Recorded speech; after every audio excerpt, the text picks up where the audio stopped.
Hello, my friends. Let's begin our evening with a prayer. Heavenly Father, Divine Mother, Friend, Beloved God, Jesus Christ, Babaji Krishna, Lahiri Mahashaya, Swami Sri Yukteswar, Beloved Master Paramahansa Yogananda, Saints of all religions, dearest friend Swami Kriyananda, humbly we bow to you all.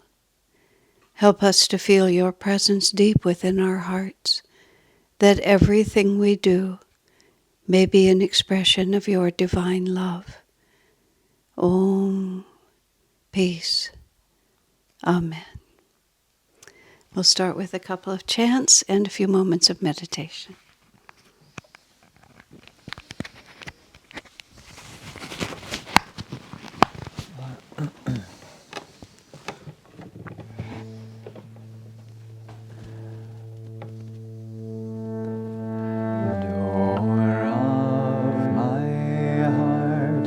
Open wide I keep for thee, door of my heart. Open wide I keep for thee. Wilt thou come, just for once come to me? Wilt thou come, just for once come to me?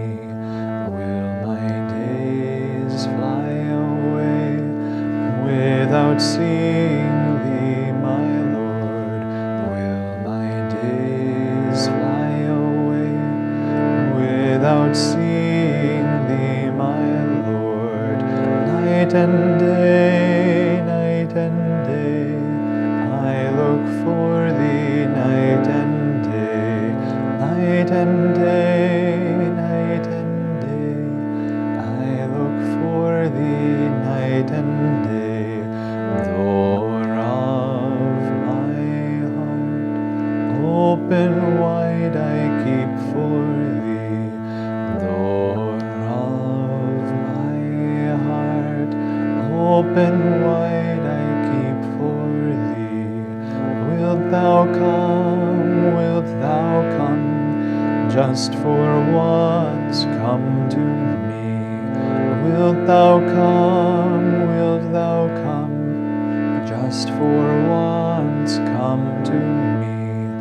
Will my days fly away without seeing thee, my Lord? Will my days fly away without seeing thee, my Lord? Night and day, I look for thee, night and day, night and day, I look for thee, night and day, night and day, I look for thee, night and day, night and day, I look for thee, night and day, night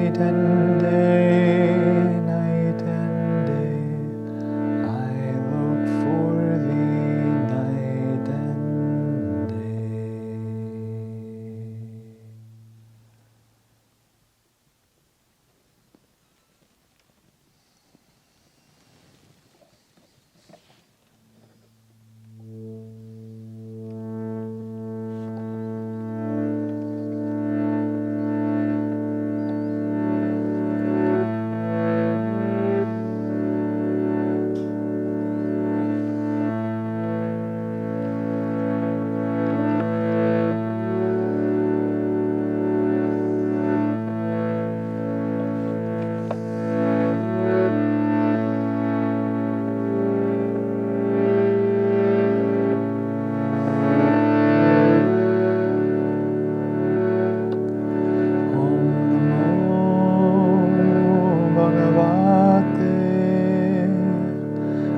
Vasudevaya.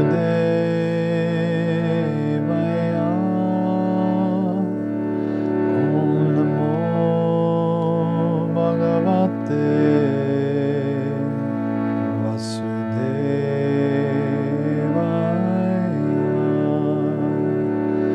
Om Namo Bhagavate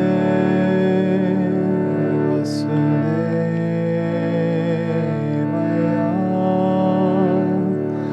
Om Namo Bhagavate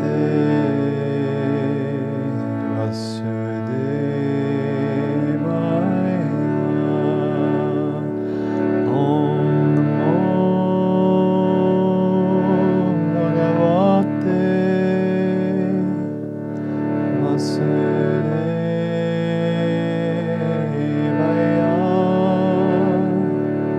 Om Namo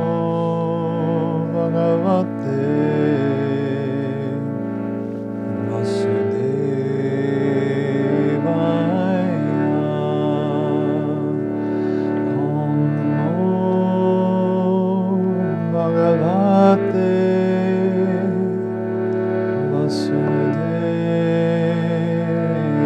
Vasudevaya.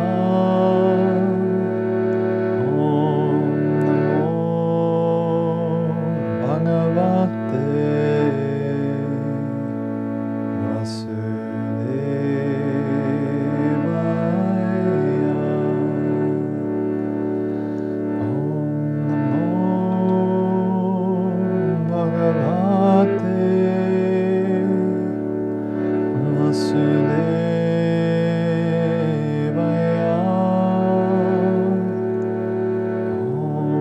Namo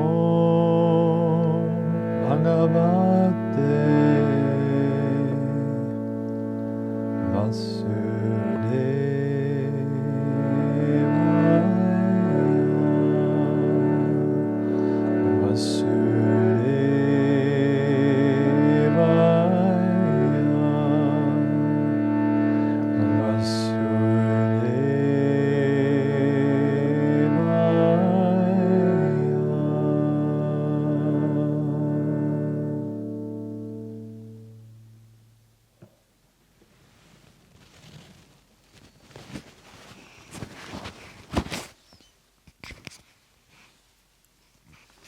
Let's have a few moments of meditation now.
Om, peace.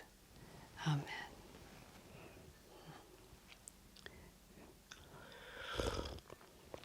Okay, my friends.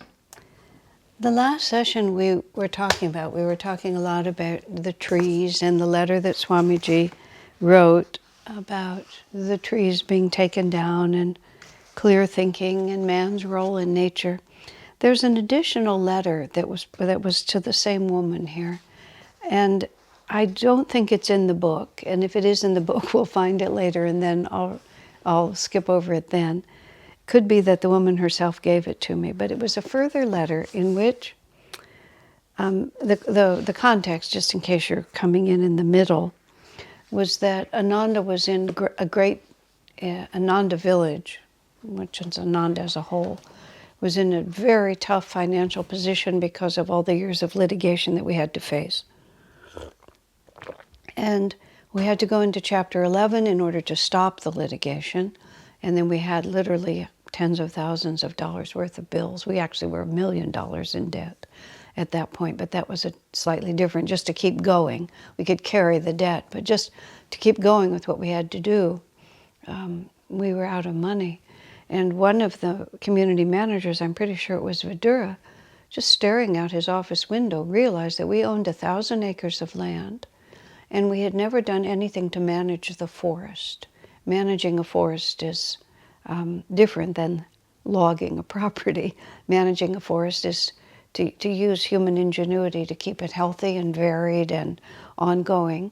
But that also meant that we were sitting on tens of thousands of dollars worth of saleable lumber if we harvested some of that wood.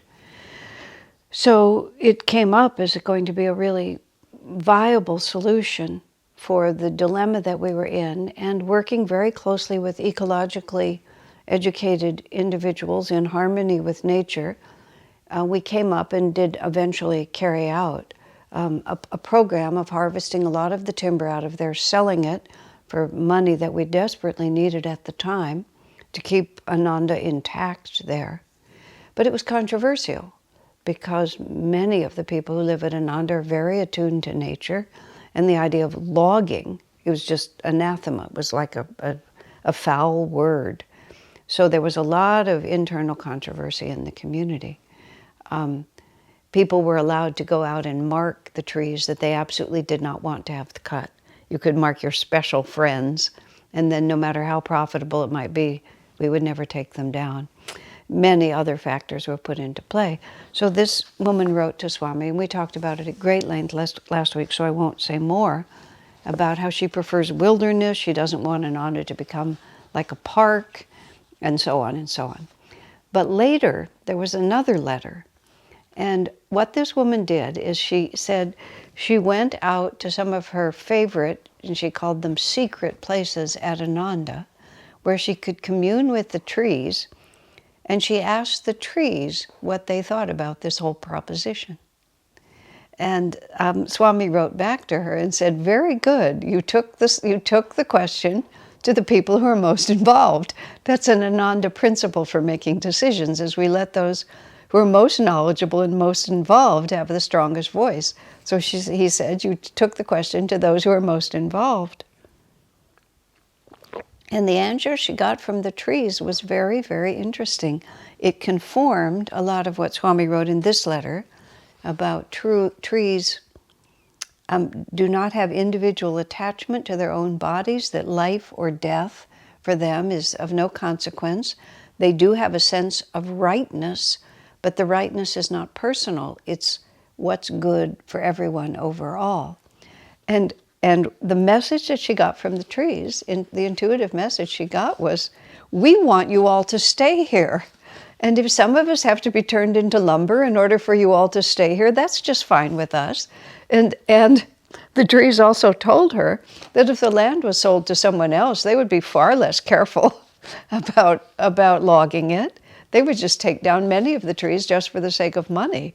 And our trying to do it was sensitively and with sensitive awareness, but also they were loyal to us. They knew that we were trying to protect them, and they were therefore also wanting to protect us. And if they're giving up their present form and allowing themselves to be turned into lumber, to be turned into houses. If that was what was needed to keep us there, they were all for it. It was very interesting, and I kept waiting for that to appear in this letter, and it never did, so I just wanted to add that to it. Now last week what my theme was not really just attunement to nature, which of course is very important. It was the way that Swamiji taught us to think clearly. Because it's very easy to say for the people who live at Ananda, who are wanting to be attuned to nature. Many of us are reincarnated American Indians. It's a very strong part of the way that we are, is to be in harmony with nature. So you would just automatically say, harvesting trees for lumber just to get money, that's a bad thing. But Swamiji would push us to ask this question on a deeper and deeper level. And part of what he was asking last week is, what is the role of man in regard to nature? In the Bible, it says that man is given dominion over the earth. Master speaks of the human body being the most capable. The human nervous system is capable of divine realization, and therefore the human body has greater value than the bodies of other species. These are not things that people like to hear, but these are things that that Master said and Swami said. So again, a lot of last week was being able to discern between a sentimental thought that you may have held for a long time that sounds pretty good and actual divine wisdom. That was one of the many, many challenges that Swamiji put before us, and the letter that we dealt with about the trees was a very good example. And then I wanted to add the P.S. about the same person going out and asking the trees themselves. At least I think it was the same person. Okay, so now we're up to a letter that was written in 1999, completely different subject now, to a teacher whose suggestions for Ananda schools included less involvement by community leaders. So, Swami writes, "Thank you for writing as you did. Your letter did not strike me as negative, merely thoughtful and sincere." Of course, whenever you write to Swami about anything in which you're criticizing the way things are done, it's very important not to come across as someone who's just finding fault, who has no solutions. I remember this letter came from this man once, and it was about what was going on at our guest program facility. I may have been called the Expanding Light by then. The people who were managing were not really very adept at what they were doing. They had certain fundamental confusions and attitudes that didn't foster a positive result. So this letter was from a man, a very intelligent, serviceful man.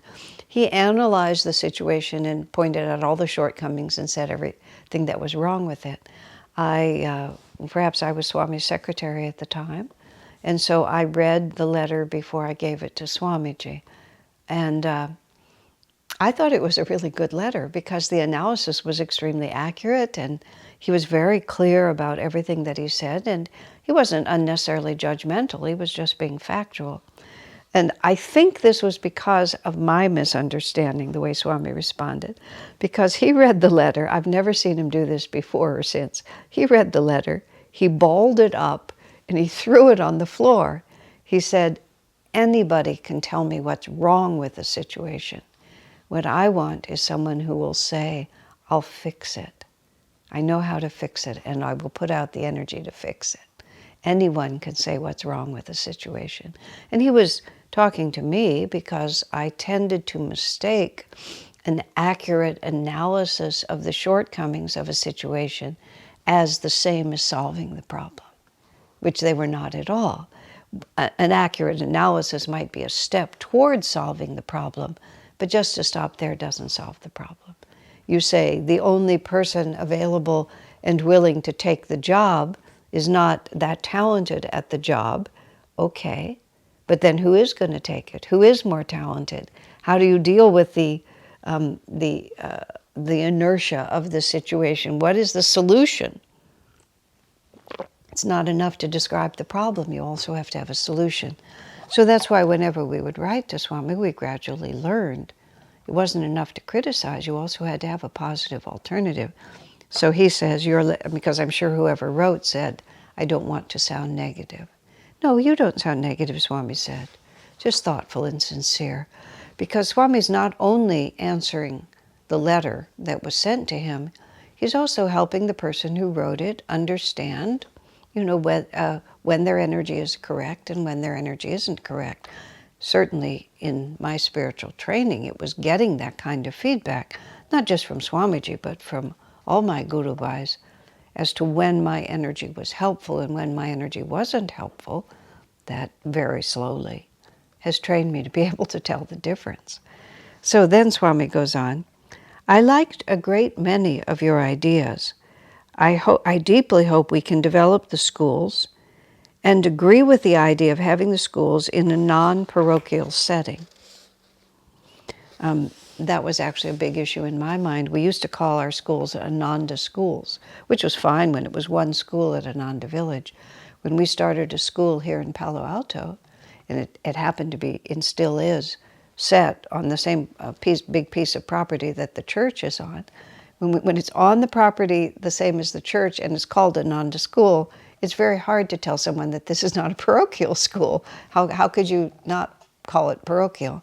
So it was in that context that we had a conversation with Swamiji and talked about perhaps we need another name.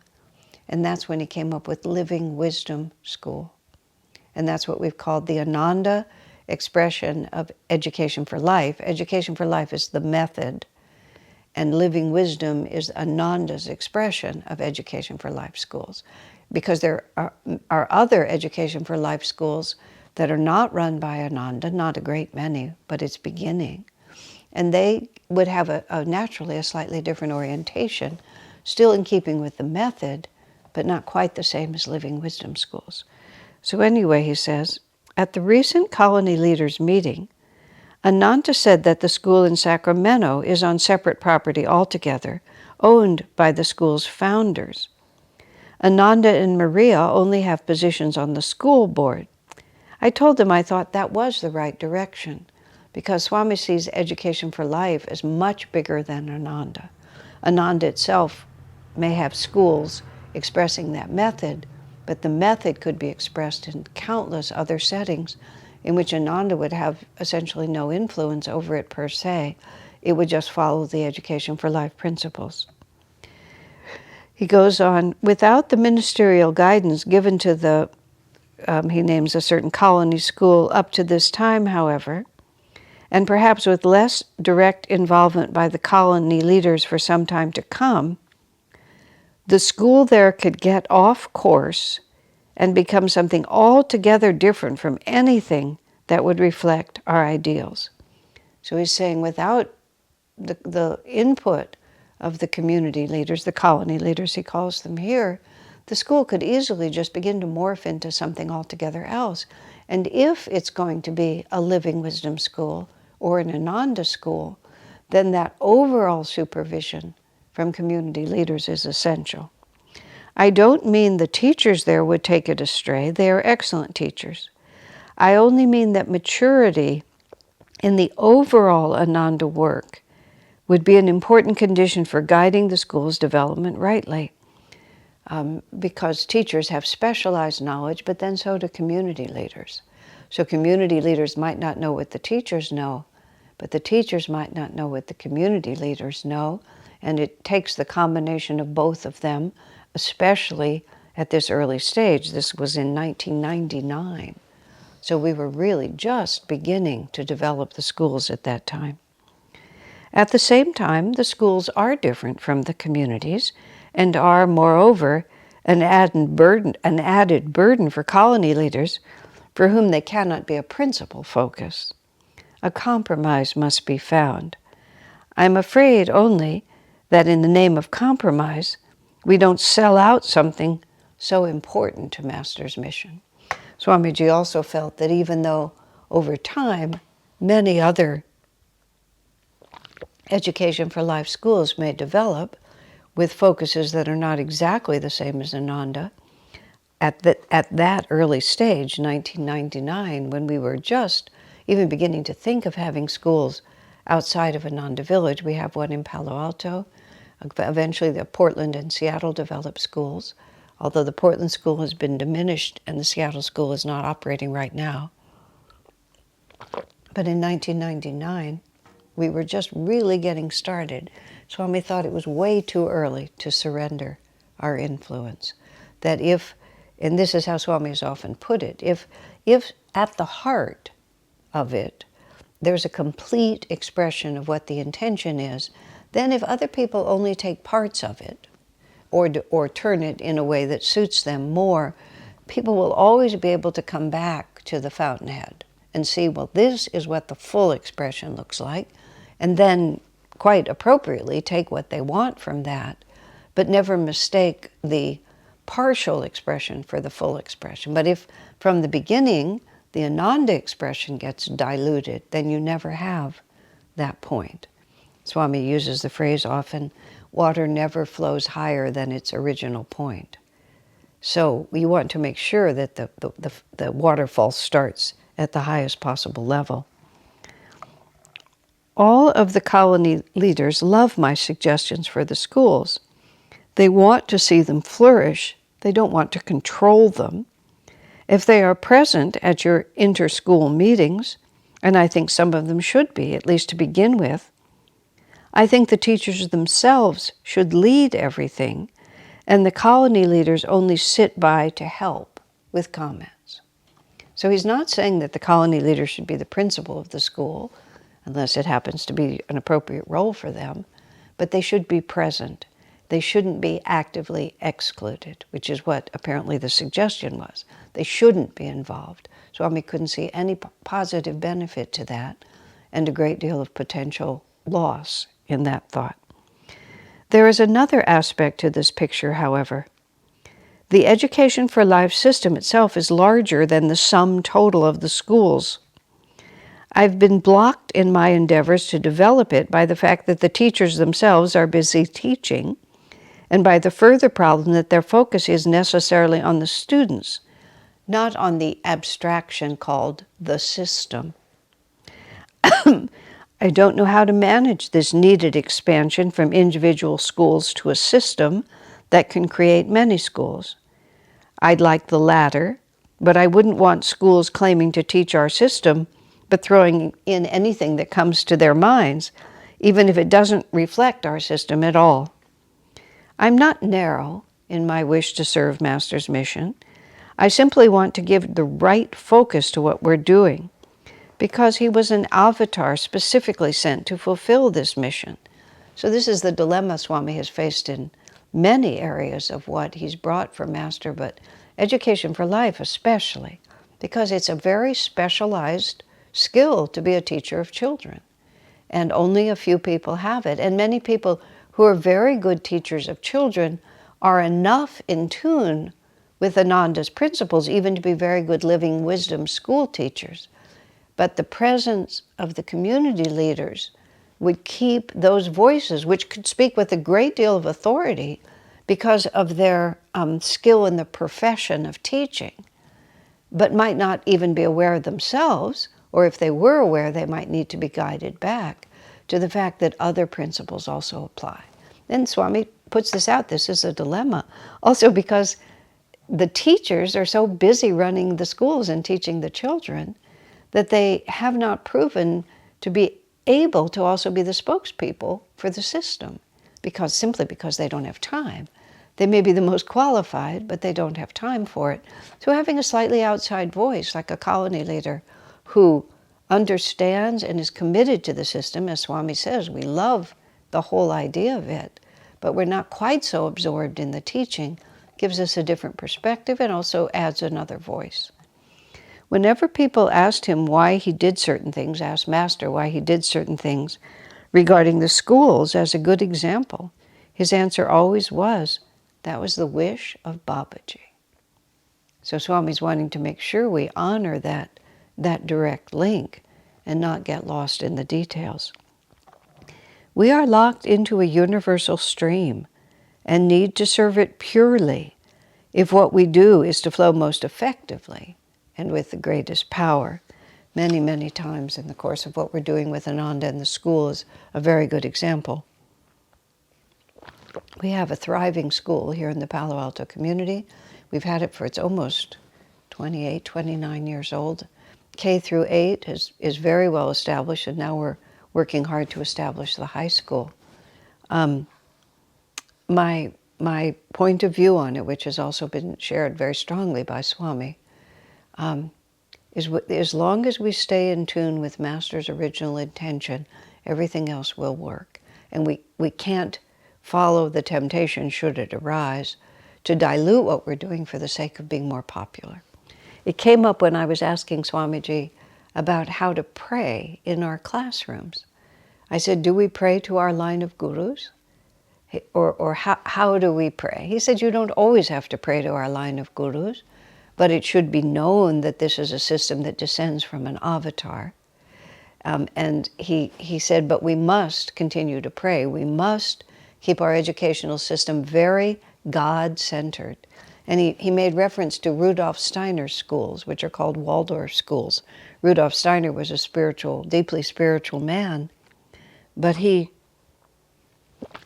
the Steiner schools, for one reason or another, at that point when we were having this conversation, are less oriented toward God than the Ananda schools are.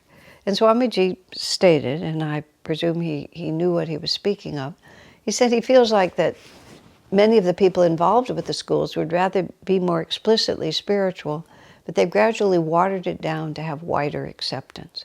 Swami's statement very strongly was, I would rather stay very small than lose the heart of what we're doing, which is that we are a deeply spiritual school, and praying to God is central to what we're teaching. So it was a very important conversation. So he says, we are locked into a universal stream and need to serve it purely if what we do is to flow most effectively and with the greatest power. Also to understand that this is not a short-term project, this is a long-term project.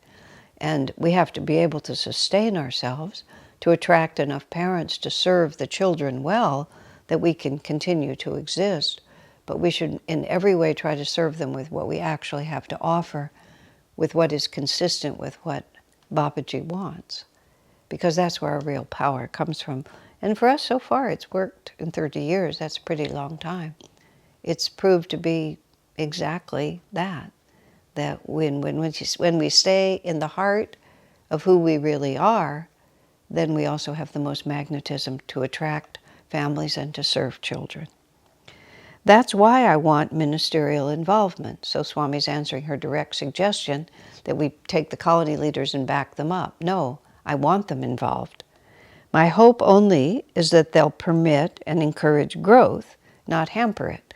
So Swami also concedes that, we don't want our ministerial leadership to become too sectarian. So it's a razor's edge that has to be walked. My understanding, based on the recent colony leaders' meetings, is that all of them greatly favor this direction. They feel greatly overburdened and express relief at my suggestion to separate all the schools as soon as and as much as possible from parochial supervision. He's referring to in 1998, after Swami moved to Italy. In fact, in the spring of 1999, this was May 1999, I think just weeks earlier than that, Swamiji had all the leaders of the various Ananda communities come to Italy for 2 weeks. And we had a very big agenda, and we discussed it all at great length. And included in that discussion was a lot of discussion about the schools, how we should develop them, how we as community leaders should relate to them, and so on. So Swami was talking right in the moment from, not casually, but from a lot of discussion. So now we're back. Now in the next letter is 1977, so we're going back 22 years. On the possibility of opening an Ananda school in India. So we're still talking about schools, but we're talking 22 years earlier, which was before even Swami wrote the book, Education for Life.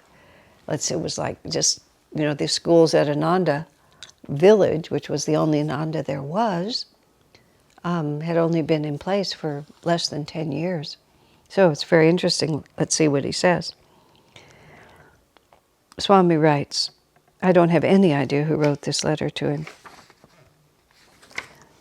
I had an opportunity in Calcutta to talk with some former students at an American school in Mussoorie. It gave me many ideas for something similar, perhaps in the area of Raniket. Oh, I remember now. This was this idea that Swami had, that we would start an international boarding school in Raniket in India. It never came to fruition, but it was a really wonderful idea to talk about. So this letter, to whomever he wrote this, was just Swami, I believe, just putting out this very imaginative and very fun idea.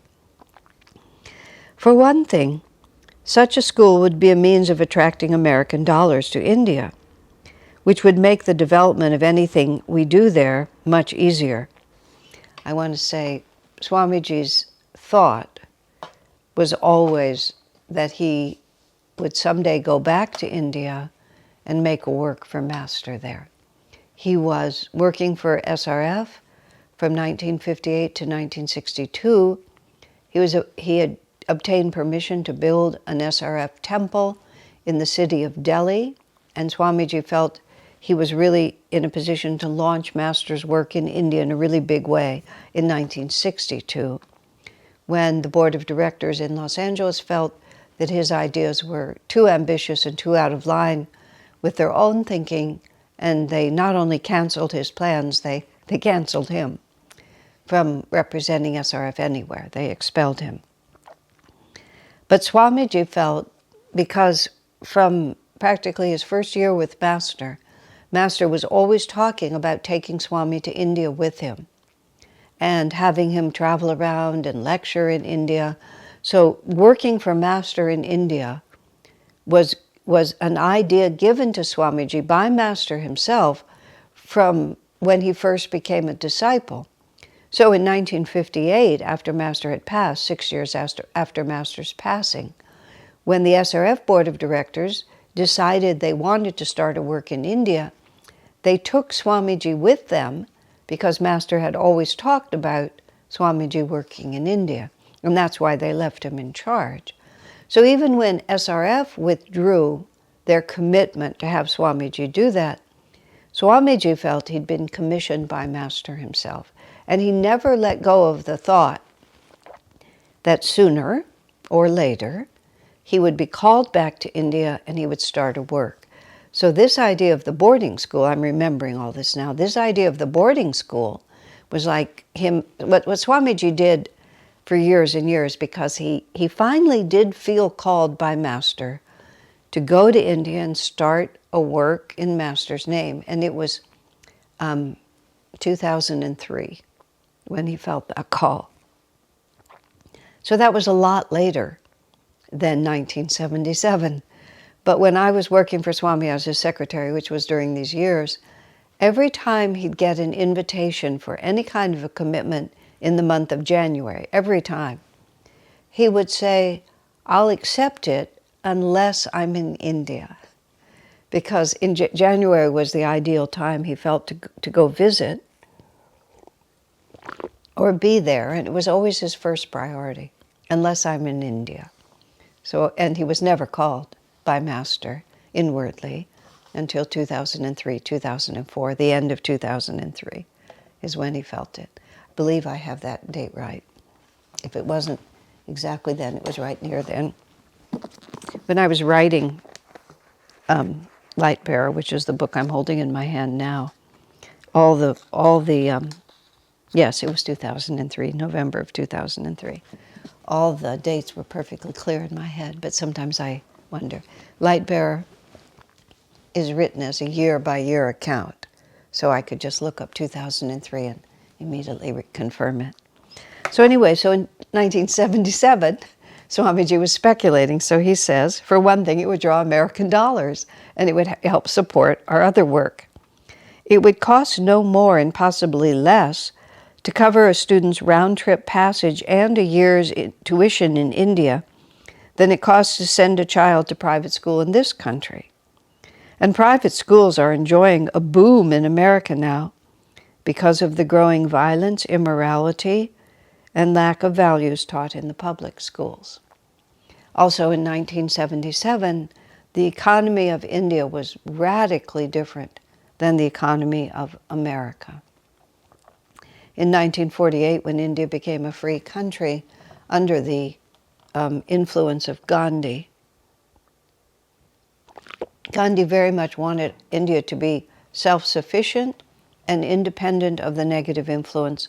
Well, he was freeing it from the influence of England, and he just wanted it to be its own country. So for many years after independence, India was closed to foreign corporations. So it simply lived its own economy. It was separated from the world.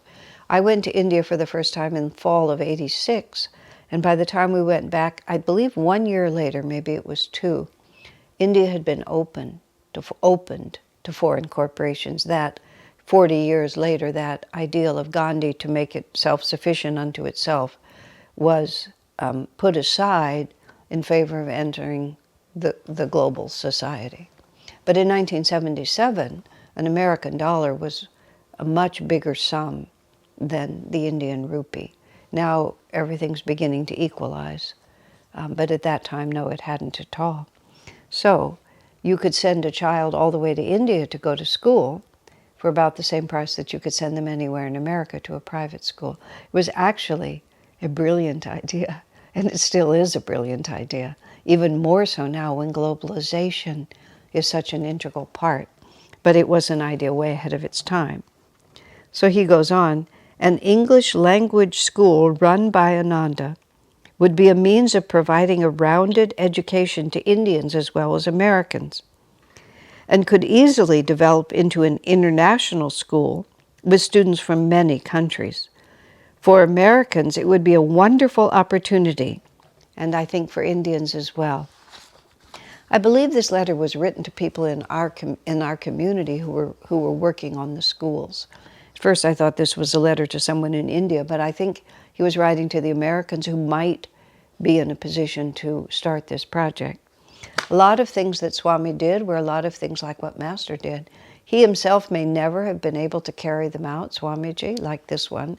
It never really came to fruition, but it always stands there off to the side as a really marvelously expansive and interesting idea that maybe at some time someone will pick up that idea and feel that, like, this is what I'm being called to do.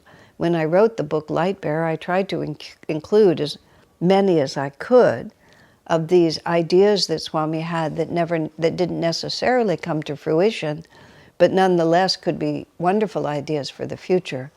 Swamiji felt that's how Master worked too. He didn't always succeed at everything he tried, but he showed by at least making an attempt or expressing a commitment to a certain idea, then it helps lay out the groundwork for what could be done in the future. And you can say that it's consistent with Master's teachings because he himself committed energy to making that into a reality, starting communities, starting schools. Master never succeeded during his lifetime in either of those, but he made a valiant attempt in both directions. A yoga university, and he also did things like a goat milk farm and fruit orchards, and just sort of like all of these different possibilities exist, and they're all consistent with Master's teaching. The school would develop also into our world brotherhood colony idea.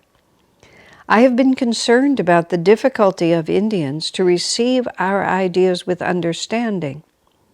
For example, even so simple a concept as the dignity of manual labor and doing without servants, even if they can afford to have them. A village of our type could not succeed unless and until all forms of work were considered good and not demeaning. This was when we finally did go to India, and insofar as we've developed our ashrams, that has proved to be an issue. Because as Americans, for the most part, we've grown up without servants. We just don't think like that. Swamiji grew up with servants because he grew up in Europe and Romania. He grew up in cultures where servants were more common. It was just, there was, it's not just culture, it's actually just the way the whole, how do I put it? It's the way the whole society is organized, and people incarnate for whom that is a positive position. Swamiji says in India often the servant would be from an economic and a social class with many fewer opportunities than the servant would actually have being in a home of greater wealth and greater education. And often the servant's whole life and family would actually be uplifted and progressed by being a servant in a household like that. So it's, even though, again, this is one of those things where the sentimental idea rejects it immediately, in actual fact, if you think about it more deeply, there are very positive benefits to it. A village girl could end up, meeting far more interesting people, having an opportunity to learn about all sorts of things that she might never experience if she just remained in her village. So yes, she's a servant in the home, but the progression from Shudra to Vaishya, or even from Vaishya to Kshatriya, might be accelerated in that concept. However, the other side of it is this scorning of manual work. And as Americans, we're so used to just putting our hands in the soil and doing what needs to be done, especially at Ananda, where we just had to do whatever had to be done. Those very first years when you came, you grew food, you cooked food, or you built buildings. And there were a few other jobs, but those were basically the jobs that there were. Or you did things like make macrame or make incense or candy bars. It was like we were just getting it from the ground up. Gradually we developed more. I mean, now you have a whole online ministry department. I mean, it's just like huge advancements from when we very first started, not just in technology, but just in opportunity. But having respect for all forms of work. And so when we all first went to India, even Swamiji said to us, I understand a culture that has servants much more than any of you do. So pay attention. It's not as obvious as you think. But we were amused. I use the royal we because I wasn't living there. When, for example, we had a work day to clean up the ashram or put in the garden, and our devotees would send their servants. Their way of contributing to the Seva day would be to ask their maid to come over and work in the ashram for the day. And that wasn't at all the concept that we had in mind. We had in mind that we would all do Seva together, that we would make it beautiful together. But at the very beginning, this was not comprehensible to the group of Indians. English, we could only speak at that time to English-speaking people who were of necessity of a higher educational and therefore economic class. And gradually over time, our devotees began to understand the joy of seva, and much of what Swami's suggesting here, we have progressed through it. That was also a very important point of Gandhi's. Gandhi refused in his villages and the work that he did that he would not have servants. Everybody had to do all the work that was there. It was just all of this sociological reform that becomes required. So in any case, I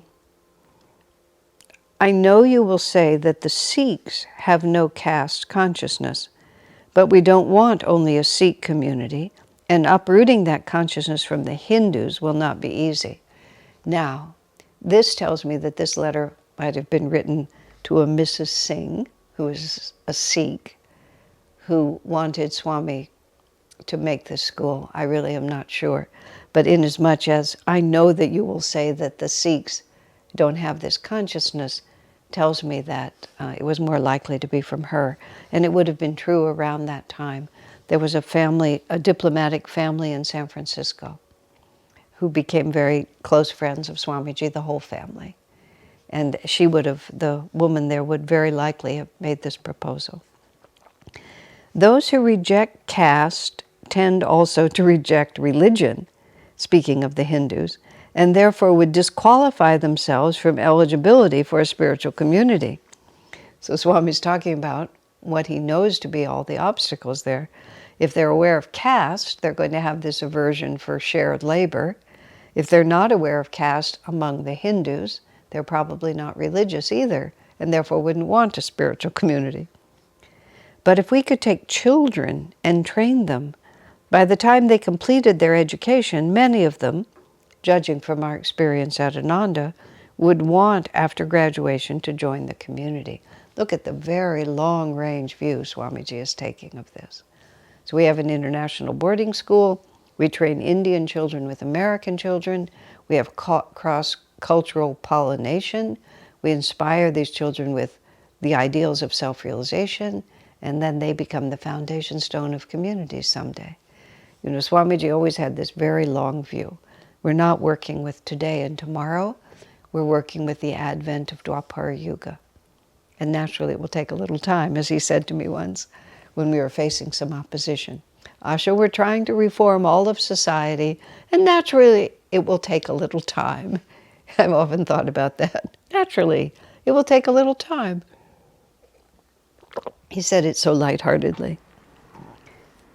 Once one, even one such community, could be brought to a point of flourishing in India, the difficulty of establishing similar ones elsewhere would be greatly reduced. People would understand that we were doing what we were doing and its value once they saw an actual example. It is while things are in the theoretical stage that understanding is difficult and rejection is easy. Excellent. Very excellent. I was going back to see what the reference to Calcutta was. So he wasn't really talking about to anyone from Calcutta, because this Indian family was from Delhi. They weren't from Calcutta. But he said, I was in Calcutta and I talked to some former students about an American school. Okay. Now we are going to total change of subject. This whole section is just various things that happened at Ananda over the years. This is a letter to the Ananda village community about water fasting. It's from 1990. So every so often at Ananda, these fads would sweep through. Sometimes Swami himself was the instigator, and everybody would become interested in something or another. You know, there was this inventor from Italy whose name was Manfredi, and he had these devices, which were these little cylinders that were filled with something or another that were magnetized in such a way that they counteracted the negative electromagnetic fields around us, and you could wear them when you traveled. I mean, they were just like this cardboard tube that you would wear around your neck, and it would help with jet lag. That became a very wonderful fad for a while. We'd find a chiropractor or a healer of some kind, a color healer, a sound healer, a psychic reader, and then all of a sudden Ananda as a whole would become very interested in this. So most of the trends that went through Ananda were wholesome, but not all of them. There was a very wonderful man who was a wonderful healer who visited us for a while. But his influence in the end did not prove to be helpful with our attunement. But he was a fad that went through for a time. And so what happened for a while is that people got there was some person involved. The person may have been a local or may have come to stay for a while, but really started inspiring people to do these extreme water fasts, where just nothing but water for long periods of time. And Swamiji felt it was not healthy, and also he didn't feel it was consistent with the way Master was guiding us. So he felt the need to express his opinion. Swamiji was all in favor of healthful habits and fast. Master recommended fasting, but he didn't necessarily recommend water fasting. It would be fruit juice or fruits or the 9-day diet that he recommended, which was restricted but not total. I know that that under supervision, some people have been benefited more recently by a clinic in Northern California that does supervised water fasting, which has apparently been very helpful for people. I just put that in as a condition because I'm reading this letter now, and some people may know about that clinic. But Swamiji felt that a certain fanaticism was beginning to set in, and Master never felt that you could find God by purifying the physical body. That was a conversation that Swamiji had with Sant Keshava Das, who was this Indian teacher who's now long since off the planet. But they were talking about in higher ages, where the veil between spirit and matter is thinner, especially in Satya Yuga, which is the fourth and the highest of the yugas, a little bit of physical purification is enough to move you into higher states of spirituality. But they were saying in Kali Yuga and in early Dwapara, the pull of matter is so dense that you simply cannot purify yourself. You cannot get significant spiritual results from mere physical purification. In this age, devotion is the path. And Master said you should practice proper Etarianism, is what he called it. But he never counseled the kind of extreme measures that some people wanted to follow, because they found it easier to purify the body than to purify the heart. So these are all the conditions under which this letter is written, November 1990. Dear ones, so this was a letter to the whole community, which came also to the colonies, but the real fad was passing through the village and less so in the other communities. Dear ones, in such a large community as ours, it's difficult to keep everything flowing always in attunement with Yogananda's teachings. Ideas sometimes come up that seem right and good, but that are off on another track. This is where the need for spiritual guidance arises. Swami's explaining why he's stepping in, because for the most part, Swami just let things go as they would. But when he saw there was a serious issue of consistency with Master's teachings, then he felt it was his responsibility to speak up, because ideas come that seem right and good, but are not entirely consistent. Such a thing happened a few years ago when a certain healer visited Ananda from England. This is the man I referred to. He was a good man and also, I believe, helped a few of our members. He represented another ray of energy, however. He therefore raised many misgivings in our other members. I myself had been away, but when I returned, I saw there was something going on that was in conflict with certain of Master's teachings. I had to step in and correct the situation. So that was exactly what happened there. He had very different ideas about how you work out karma, basically, would be how I would put it. But they proved inconsistent. Even though he was a very good man, they just proved inconsistent. Only recently did I learn of the current fad for body purification through water fasting, etc. Now that the matter has been brought to my attention, I'd like to share with you what Master said about such practices. Now again, you see, this is how Swami approaches it. He doesn't say, it's a bad idea. He says, I want to share with you what Master said about such things. And the issue is body purification, because Swamiji had a great deal of respect for our ability to think for ourselves, and he also knew that his real job was not to make us dependent on him to know what was right and what was wrong, but to train us so that we would understand how to determine for ourselves what was right and what was wrong. And the way one does that is by clear understanding of what the teachings are, of what Master's teachings are. If we're going to be disciples and follow this ray of teaching, then we need to understand it properly.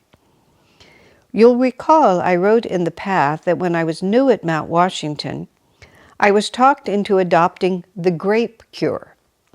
The rationale given me was that once I'd purified my body, I would find it easier to meditate. The grape cure would also, I was told, purify my consciousness. It seemed to me a good idea. After all, I thought, anything to further my spiritual development. Now this is, again, this is the approach, you see, and this is the conversation with Swamiji and Sankashavdas all those years ago. Physical purification, although helpful, isn't enough in Kali Yuga. Devotion is what we have to cultivate because matter is too dense. The body will just hold our attention no matter how much we try in this age. When Master found out about it, however, he scolded me for what I was doing. A pure heart, he remarked scoffingly, is more important than a pure body. Emphasis on purifying the body, I've since found, too often takes people's energy and attention from the real task God has placed before us, that of purifying our hearts. In the Bible, even there's a dispute because Jesus doesn't follow all the dietary rules, all the many, many rules around food that had been imposed by the priests at the temple. And they say because he doesn't follow proper washing or proper restrictions, whatever, there were many, many, that he was not pleasing to God. And Jesus says it's not what goes into a man's mouth that determines his purity before God, it's what comes out of it. And he didn't mean regurgitation, he meant what you speak, because out of the fullness of the heart, the mouth speaketh. So in other words, Jesus was saying exactly the same thing. Purity of the physical body is not what matters to God. What matters to God is what is in the heart. And purifying the heart is harder, just as simple as that. I mean, some people have a difficult time with dietary things, but others find dietary things quite easy and are drawn to them because it's easier than purifying the heart. Looking at the people who are deeply involved in such practices, one must ask, I believe now there was a coterie of people who represented this teaching. I don't know if they lived with us, but they lived nearby. Are they strong devotees? Are they deep meditators? Are they notably pure of heart? The answer to all three questions, as far as I've ever observed, is no. If you want to know, what a teaching is about, you look at those people who practice it. And because what you're looking at is the result. The disciples of any particular line of teaching all have a certain similarity. All of Krishna's soldiers look like Krishna. So if you're looking for a spiritual path or uncertain about where you are, look at the people who practice the teachings and see if they exemplify the kind of person you would like to become. Because if you follow the same ray, that's who you will become. So Swami says, and this is also, again, this is from the Bible. How do you tell a good tree from a false prophet from a true prophet? And Jesus answered, by their fruits ye shall know them. And then he says, a bad tree gives bad fruit, a good tree brings good fruit. So here we are, we have this water fasting. We don't quite know whether it's good or bad. Well, let's look at the people who advocate it, who practice it deeply, who are telling us that we ought to do it. Are they good meditators? Are they deep devotees? Do they shine with the light of God? Are they the example of what we would like to become? And Swami has to say, no. They might be perfectly fine people, but they don't exemplify the qualities of Master's disciples that we wish to absorb into ourselves. By their fruits ye shall know them. Many of the professionals I've met in this field are sincere and also good. I'm sure they help many people. Their very emphasis on a physical approach to spirituality, however, almost by definition lacks balance. If you want to be closer to God, you should water fast. If you're taking the wrong foods, then you can't possibly be pleasing to God. It lacks balance. Any fast may prove helpful if people are critically ill. The water fast specifically has been shown also to be harmful. That is, while it has helped in some cases, it has also proved extremely damaging to others. And Swamiji actually made a fairly significant study of this. Not in response to this, but he had already studied the field, and he actually was following, he was doing some fasting himself for his own health, but he was following a more balanced kind of fasting, and he'd really looked into the subject. It wasn't just like sort of a random prejudice on his part. Prolonged fasts of this kind, moreover, are worse than useless for anyone who is not in dire physical circumstances. Please read Paavo Arola on the subject of the very real perils of water fasting. This is a man who specialized in health and healing of the physical body, very widely respected. Paavo Arola. He was strongly against it. His approach is, I think, sound. It is balanced and based on much objective research. So what Swami also liked about Arola was it wasn't just his opinion. He wrote in a very balanced way. He supported it with objective studies. It wasn't just anecdotal and saying, we know it works. What Master recommended was that a person fast 1 day a week on only water, and then once a month fast 3 days on juices. So Master favored water fasting for 24 hours. But this, we were talking now about 30 days, 60 days. I mean, really, really long fasts. People will always be fascinated with various kinds of diet and healing. Please understand that I'm not opposed to all such practices, and that much good has come from some of them. Let us remember, above all, however, that Master has given us a wealth of material on healing, as on countless other subjects. As his spiritual children, let us depend more on his teaching, and less on the recommendations of others, whose final legacy to devotees is often a loss of attunement with our spiritual path. So see, what was also happening was this was beginning to take center stage in people's lives, that they really couldn't follow Master's instructions until they took care of this. And that's why Swami stepped in. He saw it as a real spiritual threat. The person recommending this fast actually commented that St. Francis himself would have been more saintly if he'd undertaken it. Really, I ask you. So those are clues. That water fasting is more important than Francis's total devotion to God. Really, I ask you. That's all Swami says. And this is also, it's like, bear this in mind. You might just sort of dismiss this, but really think about the implications of this. There are other aspects of attunement that I'd like to explore at another time. Please, for now, however, keep in mind this basic principle, that we are living at Ananda to attune more deeply to our own teachings through a master in our line of gurus. This is the ray to which God has called us. It is through this ray, therefore, that he has been so gracious as to offer to help us. Swami rarely wrote a letter like that, but he felt the situation had become quite dire. I remember when we were beginning to try to become more prosperous, and we're searching around for different teachings on prosperity, and I said to Swami, surely Master's teachings have everything we need. And Swami said, yes, of course.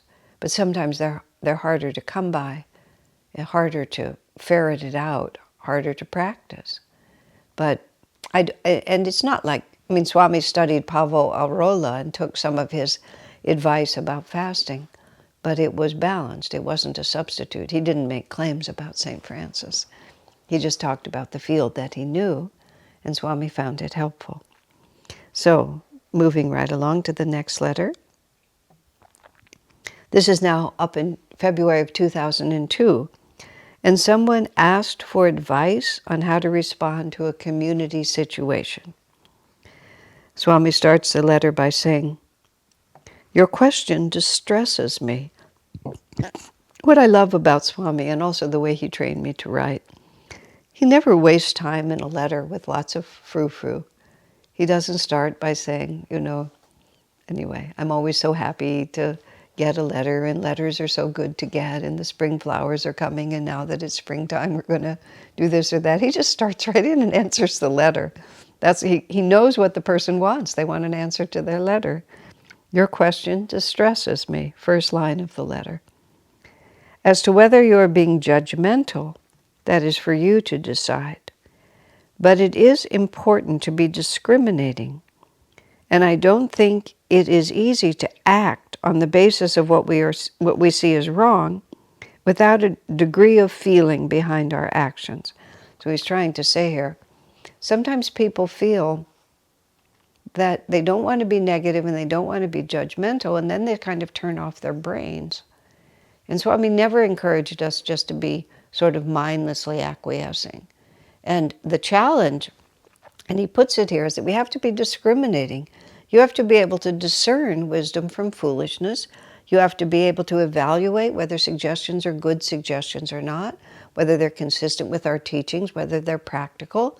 If you can't, Sri Yukteswar puts it in Autobiography of a Yogi, spirituality is not dumbness.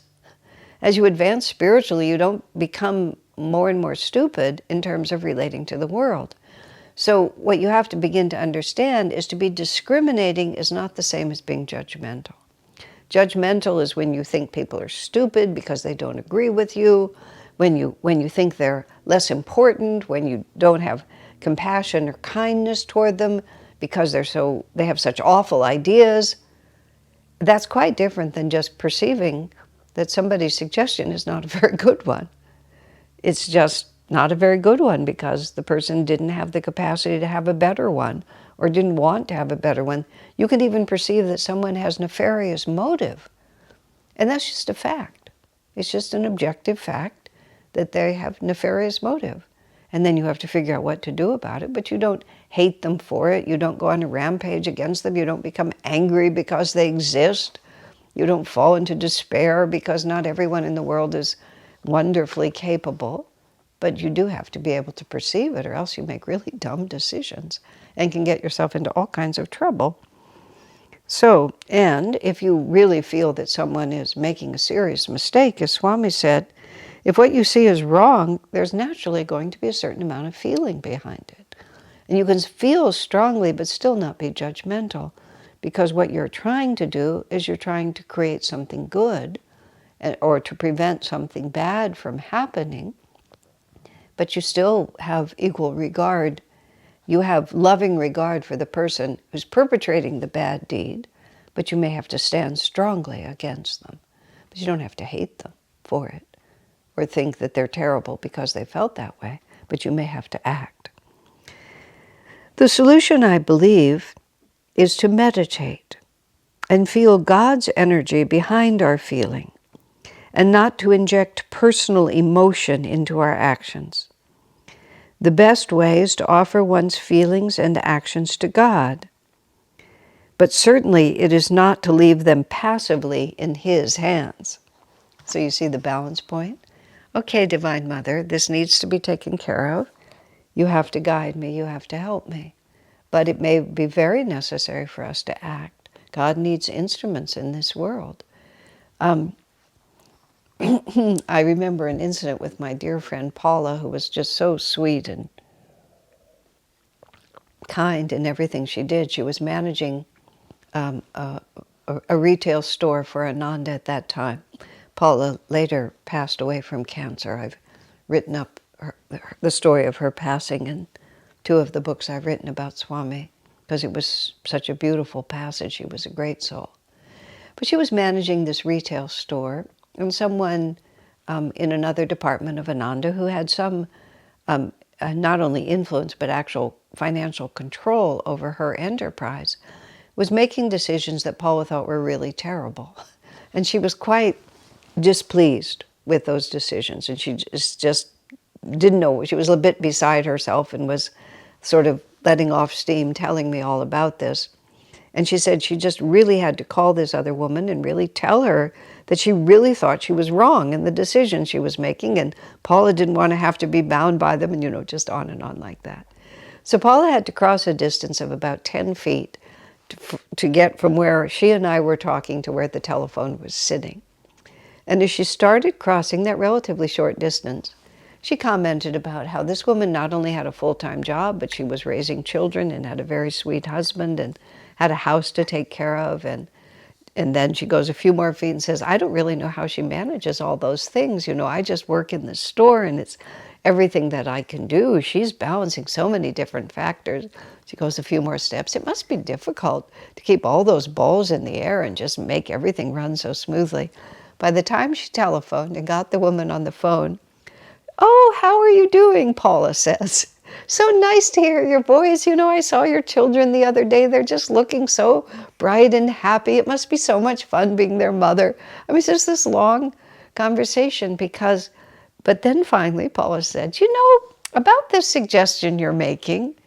And then Paula was very frank, and they came to a very simple understanding because discrimination was there. And there had been strong feeling when she started talking to me, but judgment gradually gave way to compassionate understanding. And when she finally said exactly what she wanted to say, which she didn't mince words. She explained why she thought it was a bad idea, but it was just a fact at that point.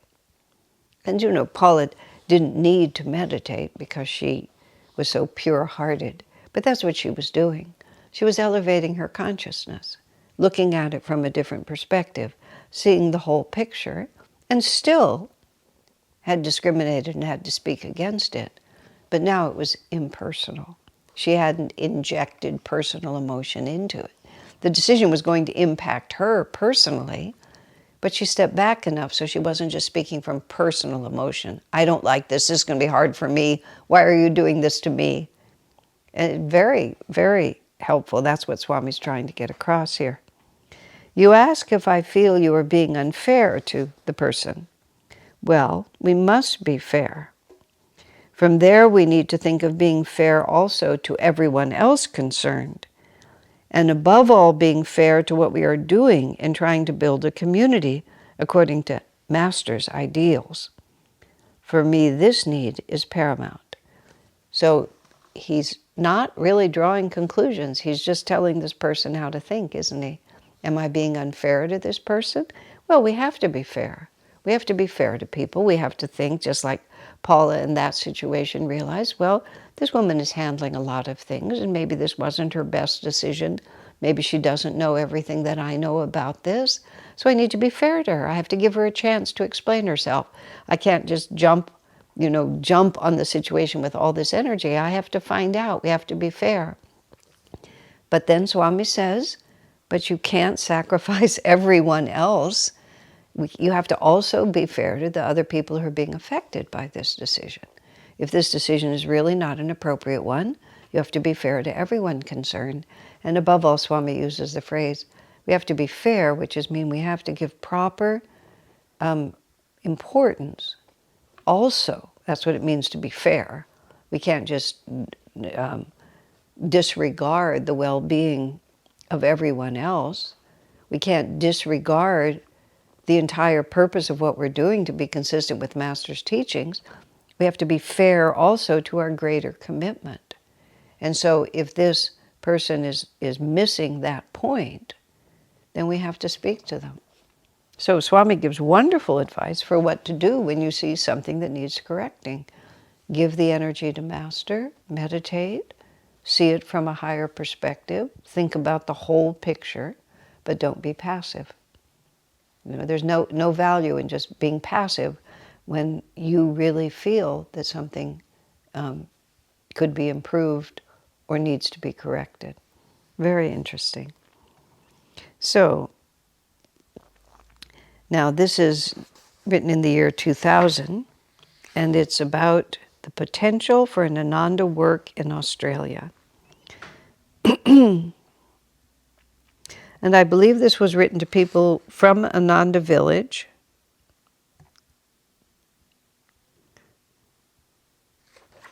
I'm not sure whether this was to people from Ananda village or others in Australia. But he's writing to people in Australia. I'm sorry things didn't work out for you in Western Australia. I know when we were trying to start a work there, and forgive me, I don't know what the timing is here, that they moved from different parts of the country and tried to make the center work in different parts, and they didn't always work. I'm sorry things didn't work out for you in Western Australia. I know nothing of that area, so can't comment. But several of our Ananda members have tried to establish a beachhead on the continent, and for that reason I returned there 3 years ago. So he's not writing to the Ananda folks. He's writing to indigenous peoples, well, that means something else, native Australians. My own feeling was that the people, generally speaking, aren't ready for what we have to give. That was Swami's point of view about Australia. That's what he said 3 years ago. But that if we were to succeed, it would have to begin in Sydney instead of on the Sunshine Coast, where our members seem determined to settle. Nothing is coming of our work there either. And though a couple did move to Sydney, for now at least, I have no expectation of accomplishing anything there either. So I guess we were still making an effort. It seems best for us to continue spreading our work in America and here in Italy, where the field also is fertile. We ourselves don't have enough people yet to spread any further, though I've always felt that eventually we should have 4 main centers of activity, including India and Australia. I simply don't think it's time yet. In the 70s, very early, Swami told me that the progression of Ananda's development would be communities on the West Coast, communities on the East Coast of the USA, extending over to Europe, then to Australia, and then to India. And so we went. We've never successfully yet started a full community on the East Coast, although we have some good centers there. We do have a very strong community in Italy. In 2003, 2004, we started in India, and in between there was an effort, this is what Swami's describing, to make something happen in Australia. But Swami's final result was that the Australian temperament was still too much of an affirmation of independence and just not quite culturally able to embrace discipleship in the way that was needed for a work to succeed. Now, decades have passed. He wrote this in 2000, but that was his opinion in the late 80s and different times. So Swami says, we just can't spread ourselves that thin. We're just not able to send a contingent to Australia yet. Even I, a few years ago, 2015 or so, I was beginning to travel and teach, and it's nicer not to be translated, so I was looking for English-speaking countries, and I knew that Swami always had an expectation for Australia. So we had some members in Australia, and I sent out an email to everyone that we knew asking, if anyone could help me travel to Australia and teach Master's teachings, but I couldn't get anything going. So I went to New Zealand because there was wonderful response from friends in New Zealand. But Australia, I couldn't. Now there's more energy there. Maybe when I can travel again, I'll start thinking about it. Interestingly, what we have in Australia is we have a lot of Indian devotees. So it may be that the Indian community in Australia will provide the foundation for us eventually to make something in that country, because there's a lot of Indians in Australia. We'll see. That's all just speculation. So Swami says, as for my doing anything personally, I have my doubts. I'm not involved in organizational activity anymore, but am concentrating on writing and some lecturing. There are others who handle the rest and are doing so very competently. Ananda is thriving on all fronts except Australia. More interest being shown all the time, more people coming. Our retreats, both in the village and here in Assisi, are bursting at the seams. I agree with you when you say out there, everyone has so much information. What they lack is inspiration. That's interesting. Information is different than inspiration. Information causes you to go in circles in all directions. Inspiration makes you hungry and causes you to just buckle down and find out what you can do right now. I'm doing my best, even through the medium of books, to inspire and not only to inform. That's also why I've written so much music. Very, very important to pick up the difference between inspiration and information. The power of autobiography of a yogi. I mean, there's an extraordinary amount of fascinating information, but the net result of that book is you feel deeply inspired. And Swami says, without inspiration, it's like having the best restaurant in the world next door to your house. But if you aren't hungry, it won't make any difference. Inspiration makes you hungry and gives you hope that that hunger can be satisfied. Information is fascinating and may eventually lead to hunger, but information without inspiration doesn't carry you in the same way. Last May, a choir of more than 50 came to Italy from our colonies in America to sing my oratorio in 6 cities. Swami's talking about the music. Wherever they went, they were given standing ovations. I was on that tour. It was really marvelous. We sang in churches, and we had a full house wherever we were, and people absolutely loved it. Swami had often said that he felt his music would become popular first in Europe, and then from Europe it would become known in America. One Frenchman came up to me after the concert in Assisi and, deeply moved, said to me, fortunately I know French and that's the only language he spoke, "I don't speak a word of Italian or English," the Frenchman said, "but I was able to understand everything." And what Swami takes from that, it's people's hearts above all that need to be touched. In other words, he didn't know what part of Jesus' life we were celebrating or what verse of the Bible we were referring to or what holy site had inspired the song. But as Swami often says, music is a language as precise as any other.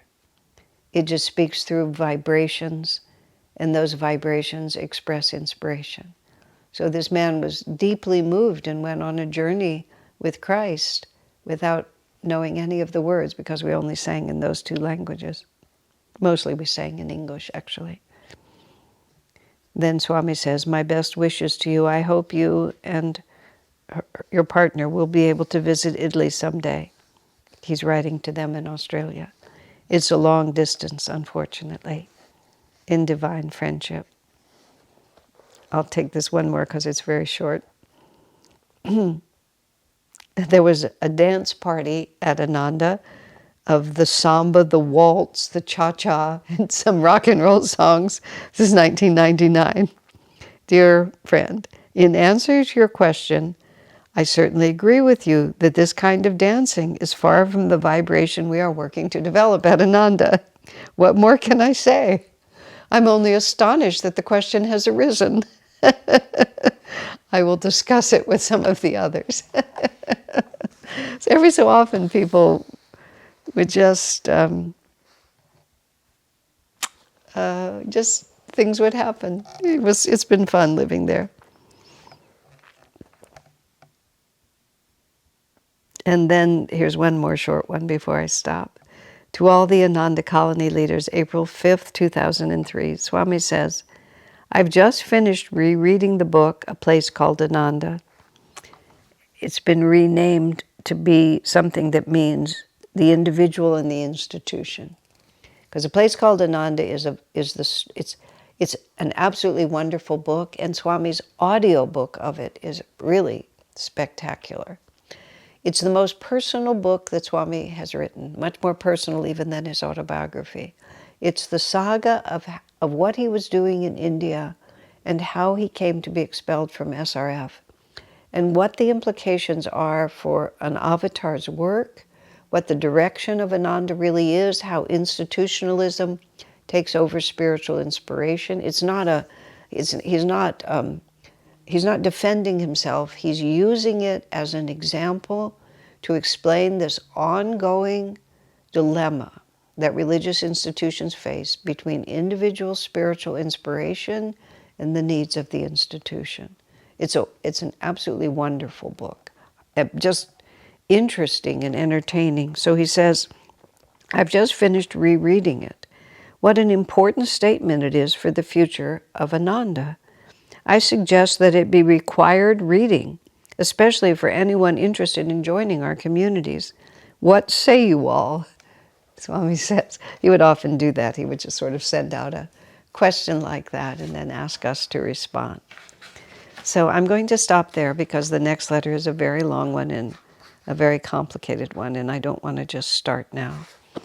So my friends, thank you for joining, and God bless you.